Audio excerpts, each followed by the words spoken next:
తమకు ప్రతిపక్ష హోదా కావాలి అంటూ వైసీపీ అధినేత జగన్ చేస్తున్న డిమాండ్పై పక్కా క్లారిటీ ఇచ్చారు ఏపీ స్పీకర్ అయ్యన్న పాత్రుడు. జగన్కు ప్రతిపక్ష హోదా ఇవ్వడం కుదరని పని అంటూ రూలింగ్ ఇచ్చారు స్పీకర్ అయ్యన్న పాత్రుడు.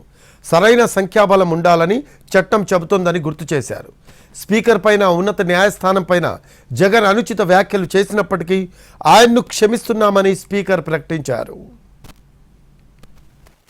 ప్రతిపక్ష హోదాకు ఎన్ని స్థానాలు మాత్రమే ఉండాలని ఎక్కడా నిబంధన లేదన్నారు జగన్.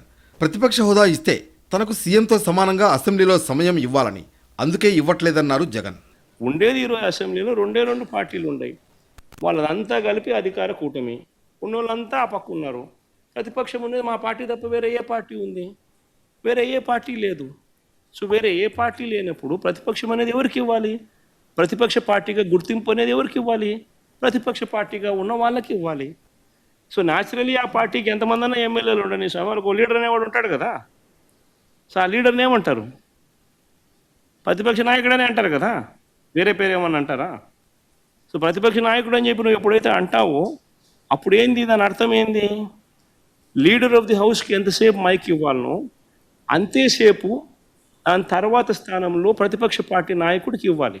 ఎందుకు ఇవ్వాలి? ఇవన్నీ చెప్తాడు కాబట్టి. మాజీ ముఖ్యమంత్రి జగన్కు ప్రతిపక్ష హోదా ఇవ్వడం కుదరని పని అని రూలింగ్ ఇచ్చారు స్పీకర్ అయ్యన్న పాత్రుడు. ప్రతిపక్ష హోదాపై వైసీపీ ఎమ్మెల్యే జగన్ తప్పుడు ప్రకటనలు చేస్తున్నారని ఆక్షేపించారు. ప్రతిపక్ష హోదా ఇవ్వాలంటే సరైన సంఖ్యాబలం ఉండాలని చట్టం చెబుతోందని స్పష్టం చేశారు. ప్రతిపక్ష హోదాపై వైసీపీ ఎమ్మెల్యే హైకోర్టుకు కూడా వెళ్లారని, న్యాయ ప్రక్రియ పూర్తయ్యే వరకు వేచి చూద్దామని భావించారన్నారు. అయితే జగన్తో పాటు వైసీపీ సభ్యులు చేస్తున్న వ్యాఖ్యలపై స్పష్టత ఇవ్వాలనే ఈ రూలింగ్ ఇస్తున్నట్లు సభాపతి తెలిపారు. దేవుడు ప్రజలు తిరస్కరించిన వరాన్ని పూజారి నుంచి ఆశించడం తప్పని వ్యాఖ్యానించారు స్పీకర్ అయ్యన్న. ఏ ఒక్క ప్రతిపక్ష పార్టీకి ఎన్నికల్లో కనీసం 10% సీట్లు రాలేదు కనుక ఎవరికి ప్రతిపక్ష నాయకుడిగా గుర్తింపు దక్కలేదు. అలాగే 5, 7, 8, 16, 17 లోక్సభలలోనూ 10% ఉత్తరాన్ని పాటించడంతో ప్రతిపక్ష నాయకుడిగా ఎవరు పొందలేకపోయారు. పి ఉపేంద్ర గారు ఆనాటి సభాపతి టీడీపీ గ్రూపు నాయకుడికి మాత్రమే నిర్ణయించారు. దాన్ని ఇతను ఇష్టం వచ్చినట్టుగా అవాస్తవాలు మాట్లాడే పరిస్థితికి వచ్చింది. ఈ నిబంధనలు సాంప్రదాయాలు ఉదాహరణలో జగన్మోహన్ రెడ్డికి తెలియదని చాలామంది అనుకుంటున్నారు, కానీ తప్పు తెలుసు. ప్రజలు ప్రతిపక్ష హోదా ఇవ్వకూడదని నిర్ణయించుకున్నారని, ఆ విషయాన్ని ఇప్పటికీ జగన్ గ్రహించలేదన్నారు మంత్రి లోకేష్. ప్రతిపక్ష హోదా కావాలంటారు కానీ సభకు రారని ఆక్షేపించారు.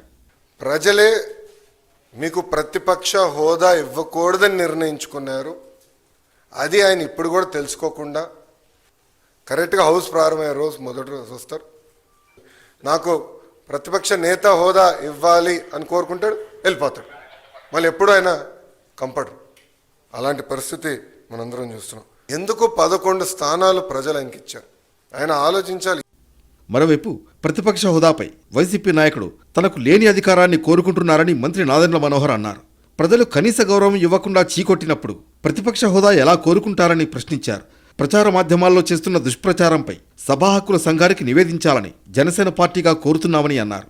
అయితే స్పీకర్ రూలింగ్తో జగన్ ప్రతిపక్ష హోదా అంశానికి తెరపడుతుందా? ఈ విషయంపై వైసీపీ అధినేత ఎలాంటి నిర్ణయం తీసుకుంటారన్నది ఆసక్తికరంగా మారింది.